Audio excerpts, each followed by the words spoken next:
ઇતિહાસમાં રાજપૂતો હંમેશા અમર રહ્યા છે। ક્યાંક પાળિયા બંધાયા છે તો ક્યાંક પાળિયા બાંધી દીધા છે।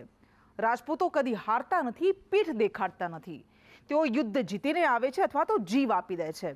આ ધારણાનું સત્ય તપાસીએ તો એવા ઘણા પ્રસંગો છે જેમાં એ ધારણા માત્ર માન્યતા બની રહે છે।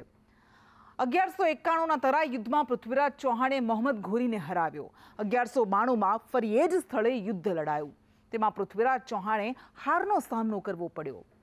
એ પછી તો મુગલો સાથે, સુલતાનો સાથે અને મરાઠાઓ સાથે રાજપૂતોના યુદ્ધ થતા રહ્યા, પણ તેઓ એકય યુદ્ધ જીત્યા ન હતા। આ ઐતિહાસિક તથ્ય છે। ગુજરાતની રાજનીતિમાં પણ છેલ્લા કેટલાય દિવસોથી ચાલતું રાજકીય યુદ્ધ હવે રણભૂમિ બની રહ્યું છે। માફી, ક્ષમા, યાચના અને આજીજી આ તમામ વાતોને જાણે કોરાણે મૂકવામાં આવી રહી છે અને માંગ કરાઈ રહી છે તો માત્ર એક જ ફરમાનની અને એક જ એલાનની। આખરે રાજપૂતો કેમ ઝૂકવા તૈયાર નથી? એવો તો કેવો ઇતિહાસ છે અને એવું તો કયું કારણ છે જેના કારણે રાજકીય સમરાંગણમાં કોહરામ મચ્યો છે અને રૂપાલાના રાજકીય રણ સામે રાજપૂતોએ પ્રણ લીધા છે। રાજકોટની લોકસભાની જે ઉમેદવારી છે એ તુરંત પ્રાદેશિક પાછી ખેંચવામાં આવે, બાકી જીતો તો નહીં જ દઈએ।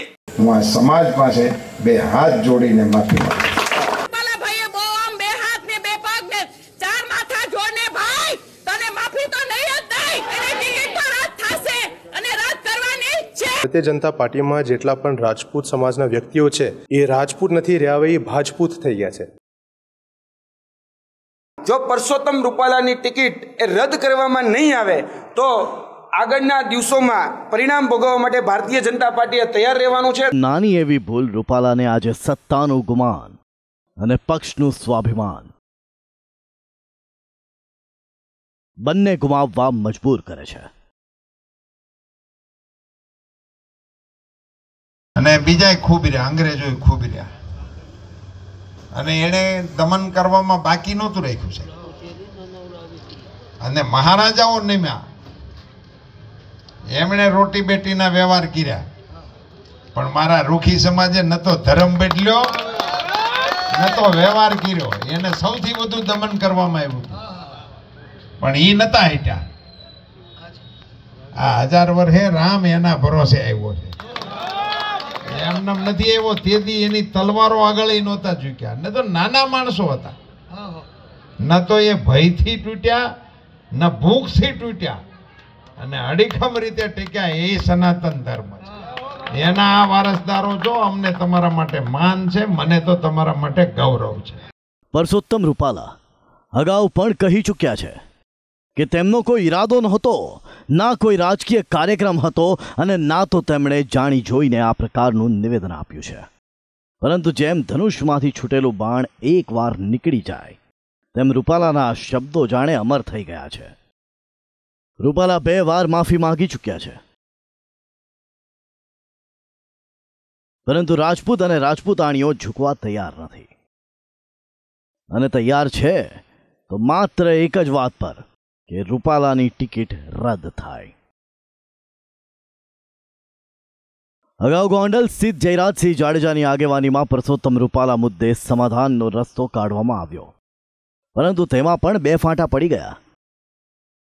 રાજકોટ, ભાવનગર, જામનગર અને સુરેન્દ્રનગર સહિતના વિવિધ રાજવી પરિવારો અને યુવરાજો માત્ર રૂપાલાની ટિકિટ રદ કરવાની માંગ પર અડગ રહ્યા।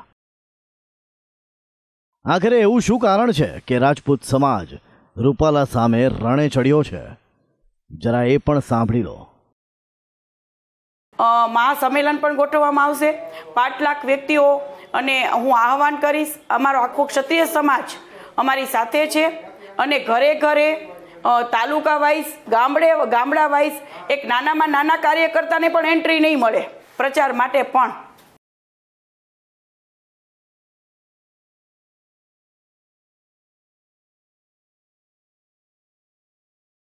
કરણી સેના, મારી વાત સાંભળજો સાહેબ, કરણી સેના માત્ર ગુજરાતમાં નથી, આખા ભારતમાં છે સ્થાપિત। આખા ભારતમાંથી રજૂઆત કરવામાં આવશે અને અપમાનનો બદલો લેવામાં આવશે। તાલુકા સુધી રજૂઆત કરવામાં આવશે અને રજૂઆતની સાથે સાથે જેને જે ભાષામાં જવાબ જોઈએ જવાબ આપવું પડશે, આપીશું અમે લોકો। અને મેં કીધું સાહેબ, વોટની ભાષામાં જ આ લોકો સમજે છે, એટલે ક્ષત્રિય સમાજને આપના માધ્યમથી કહેવા માંગુ છું, જો આપણને ન્યાય ના મળે તો વોટની ભાષામાં આ લોકસભામાં આપણે જવાબ આપવાનો છે. ઉપેક્ષા એટલે કેટલી ઉપેક્ષા? તમે જો લોકસભા ચૂંટણીમાં ઘોર ઉપેક્ષા આખા ભારત વર્ષમાં થઈ છે ક્ષત્રિયોની, એટલે અમારે કેટલું સહન કરવાનું? અખંડ ભારતના રચયિતા અમે, 567 રજવાડા આપનારા અમે, અને અમારી તમે ચૂંટણીમાં તમે અમારી ઉપેક્ષા કરો છો. અને સાથે સાથે તમારા મંત્રી, કેન્દ્રીય સ્તરના મંત્રી આવું નિમ્ન સ્તરનું સ્ટેટમેન્ટ આપે છે તો પણ તમે કોઈ દંડાત્મક કાર્યવાહી નથી કરતા એમના અગેન્સ્ટમાં. તો સાહેબ આટલું તો અમે કઈ રીતે ચલાવી લઈશું? અમે નહીં ચલાવીએ. અને સાથે સાથે મારે એટલું જ કહેવું છે કે અપમાનનો બદલો તો આપણે લેવું જ છે, અને વોટની ભાષામાં આપણે જવાબ આપવા માટે તૈયાર છીએ.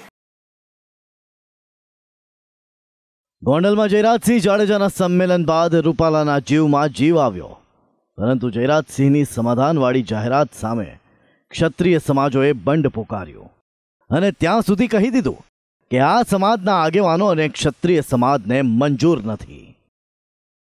હું એટલું જ કહીશ કે રૂપાલા સાહેબ જેવા એક અનુભવી નેતા, એક રાજકીય વ્યક્તિ, એક સિનિયર સિટીઝન અને કેન્દ્રીય મંત્રી આવા નીચ લેવલના શબ્દ વાપરે એ બહુ દુઃખની વાત કહેવાય. અને સ્વાભાવિક છે કે આખા સમાજમાં જ નહીં પણ અન્ય સમાજમાં પણ ગુસ્સો રહેશે અને વિરોધ પણ થશે. એ ભારતીય જનતા પાર્ટીમાં જેટલા પણ રાજપૂત સમાજના વ્યક્તિઓ છે એ રાજપૂત નથી રહ્યા, હવે એ ભાજપૂત થઈ ગયા છે. પહેલાં ભાજપ પછી રાજપૂત. એ ખોટી વાત છે. મારું સ્ટેન્ડ એ જ રહેશે કે હું મારા સમાજ સાથે છું. એમને ટિકિટ મળે કે ન મળે એમાં મને જરાય રસ નથી.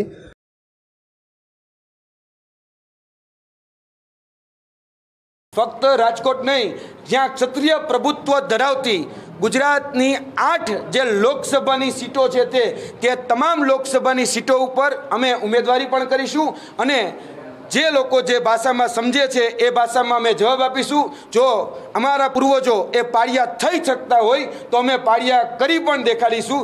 જે લોકો જે ભાષામાં સમજશે એને એ ભાષામાં જવાબ આપવામાં આવશે. ક્ષમા એ વીર પુરુષનું આભૂષણ છે. જેમ દાગીના કે અલંકારો પહેરવાથી માનવ શરીર શોભે છે, તેમ કોઈને ક્ષમા કરવાથી મનની તથા માનવતાની ગરિમા શોભે છે. ત્યારે કેટલાક ક્ષત્રિયો આગેવાનો 2 વાર માફી માંગ્યા બાદ પણ રૂપાલાને માફ કેમ નથી કરી રહ્યા? અને એટલે જ શંકા ઉપજે છે કે શું આની પાછળ કોઈ રાજકારણ છે? આવી શંકા ઉપજાવનારું બીજું કારણ એ પણ છે કે બેઠક પરથી રૂપાલા ઉમેદવારી કરી રહ્યા છે ત્યાં ક્ષત્રિય સમાજ નિર્ણાયક ભૂમિકામાં નથી. અન્ય સમાજની સરખામણીએ તેમના નગણ્ય વોટ છે. જો કે રાજકોટ આસપાસની બેઠકો જેવી કે જામનગર, સુરેન્દ્રનગર, અમરેલી, ભાવનગર, જ્યાં ક્ષત્રિયોની સંખ્યા થોડી વધારે છે, ત્યાં થોડી ઘણી અસર થઈ શકે છે. પણ મુદ્દો એ જ છે કે માફી માંગ્યા બાદ ઉમેદવારી રદ કરવાની વાત કેમ આવી રહી છે? ઉમેદવારી રદ કરાવવા પાછળ આંતરિક જૂથવાદની ચર્ચા છે. કારણ કે રૂપાલાનું મૂળ વતન અમરેલી છે, જેથી રાજકોટ ભાજપનું એક જૂથ તેમને આયાતી માને છે. આ સાથે રાજકોટ ભાજપના 2 જૂથ વચ્ચે થયેલી મારામારી પણ રૂપાલાને નડી રહી હોવાનું કહેવાઈ રહ્યું છે. ચર્ચા એવી પણ છે કે ગોંડલ અને રીબડા વચ્ચે ચાલતા જંગની અસર પડી રહી છે.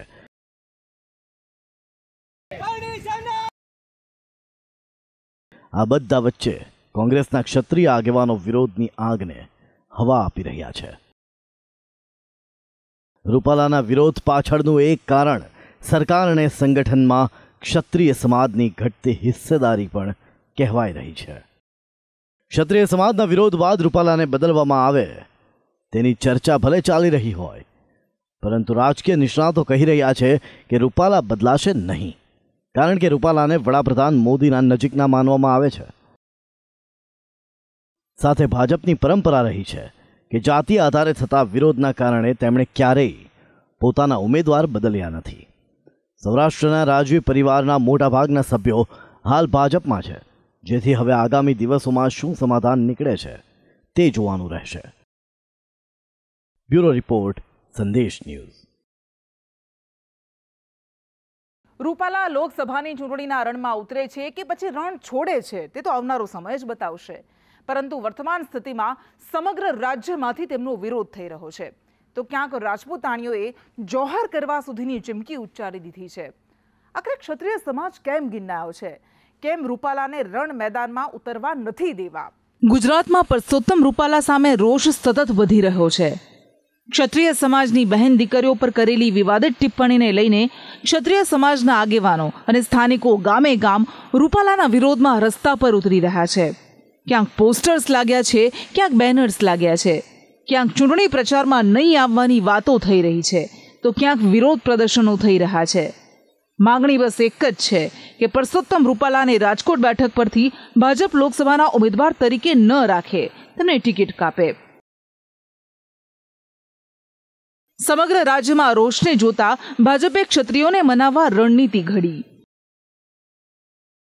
પાટીલે રૂપાલાને માફ કરવા માટે વિનંતી પણ કરી અને એ પણ કહ્યું કે રૂપાલાએ 3 વખત માફી માંગી છે, તો તેમને માફ પણ કરીને ક્ષત્રિયોએ તેમનો ગુસ્સો શાંત કરવો જોઈએ.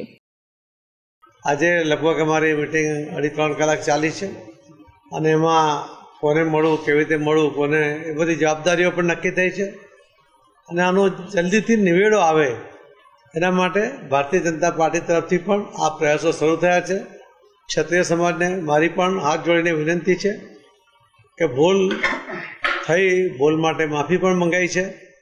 તો ક્ષત્રિય સમાજ હવે પોતાનો રોષ શાંત કરીને પાર્ટીની સાથે વર્ષોથી રહ્યા છે, તો પાર્ટીની સાથે જોડાય એવી હું અમને હાથ જોડીને આપણા માધ્યમથી વિનંતી પણ કરું છું. તો આ તરફ પૂર્વ મુખ્યમંત્રી શંકરસિંહ વાઘેલાએ ભાજપની માનસિકતાને ક્ષત્રિય વિરોધી ગણાવી અને એ પણ કહી દીધું કે હાઈકમાન્ડ વહેલો નિર્ણય નહીં લે તો ચિંગારીમાં ભડકો થશે, કારણ કે બહેન દીકરીઓના સન્માન સાથે ક્યારેય રમત ન ચલાવી લેવાય. કારણ કે બીજેપીની માનસિકતા એ એન્ટી ક્ષત્રિય બની રહી છે. એના દાખલા પુરાવા 19માં તમે એક બી ઉમેદવાર ક્ષત્રિય સમાજમાંથી લોકસભામાં નહીં, 24માં નહીં મૂક્યો. એટલું નહીં, દાખલા તરીકે રાજસ્થાનમાં વસુંધરા રાજે હતા એમને બી કાઢ્યા. એટલું જ નહીં, જે ભારત રત્નની માગણી મહારાજ કૃષ્ણકુમારસિંહજી જે રજવાડાએ પહેલ કરી ભરી જવા માટે, એ અડવાણી સાહેબને કઈ અવસ્થામાં ભારત રત્ન આપ્યું. આ રાજપૂતો માથા ઉતારી લેવાની ટેવવાળા લોકો છે. આ માફી માગવાથી આ કેસ માફીનો નો, આ માનસિકતાનો, the mentality of the BJP. અને એટલા માટે જે ભારતીય જનતા પાર્ટીમાં હોદ્દેદારો છે હોઈ શકે, પરંતુ એ વિચારે કે પોલિટિકલ ભારતીય જનતા પાર્ટીને ઉમેદવારો નથી બદલ્યા, સાબરકાંઠામાં બદલ્યા, તમે વડોદરામાં બદલ્યા. એ બેન જે સાચું બોલી એને કાઢી મૂકી, જે બેન સાચું બોલી પાર્ટીના હિતમાં એને કાઢી મૂકી. અને એટલા માટે તમારી બેન દીકરી હોય તો તમે ચૂપ રહો કે પાર્ટીની ડિસિપ્લિનમાં આવીને સાષ્ટાંગ દળવત માનસિંહ જોધપુરની લાઇનમાં આવીને ઊભા રહો. નક્કી એમને કરવાનું. રૂપાલાની ટિકિટ રહે કે જાય છે તે આગામી સમયમાં નક્કી થશે, પરંતુ બીજી તરફ રાજપીપળાના મહારાણી હોય કે પછી દાંતા સ્ટેટના રાજવી, તમામ લોકોએ પરસોત્તમ રૂપાલાનો વિરોધ કર્યો. અને રાજપીપળાના મહારાણીએ તો ત્યાં સુધી કહી દીધું છે કે રૂપાલાની વિચારધારા જ ખરાબ છે અને રાજપૂતોમાં કોઈ દિવસ માફી ન હોઈ શકે. ભૂલ કરે તેનું માથું જ કાપી નાખવું જોઈએ.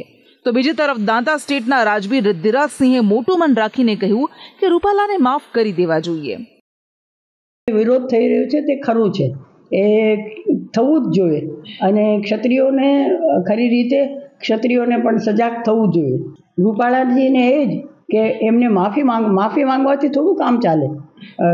એમની વિચારધારા જ એવી છે કે વિચારધારાને લીધે જ એ બદનામ છે અને એ વિચારધારા એમને બદલવી જોઈએ, વિચારધારા જ બદલવી જોઈએ. માફનો તો એવું છે ને કે માફીનું તો શબ્દ અમારે છે જ નહીં. हमारे तो कोई भूल करे ना એટલે એનો માથું જ કાપી નાખીએ. मैं ये चाहता हूँ कि हमारे जो राजपूत भाई हैं, रूपाला साहब हैं, उनके बीच में अगर समाधान हो जाए और जो भी अमुक जो दंड हमारे राजपूत भाई चाहते हैं उसका बीच का कुछ रास्ता निकल जाए और शांतिपूर्वक ये विवाद खत्म हो जाए, वही मैं चाहूँगा. जो भी आगेवान हैं, जैसे क्षत्रिय समाज के जो 10-15 जो भी आगेवान हैं, उनसे मिलना चाहिए और जो रास्ता निकलता है बीच का वो रास्ता निकाल देना चाहिए.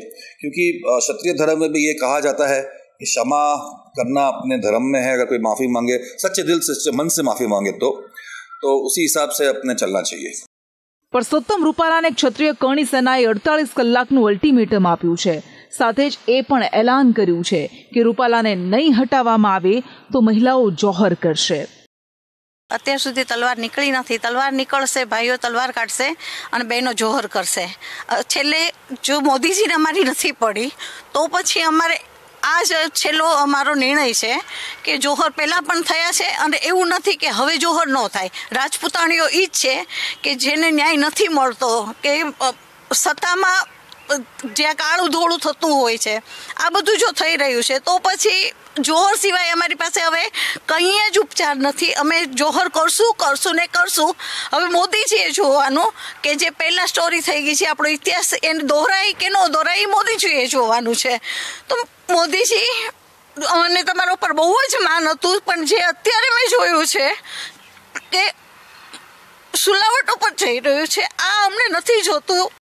હાલ તો ક્ષત્રિય સમાજ પોતાની માંગ પર અડગ છે, તો બીજી તરફ ભાજપ આગામી રણનીતિ શું અપનાવી તેના પર વિચારાધીન છે. બ્યુરો રિપોર્ટ, સંદેશ ન્યૂઝ.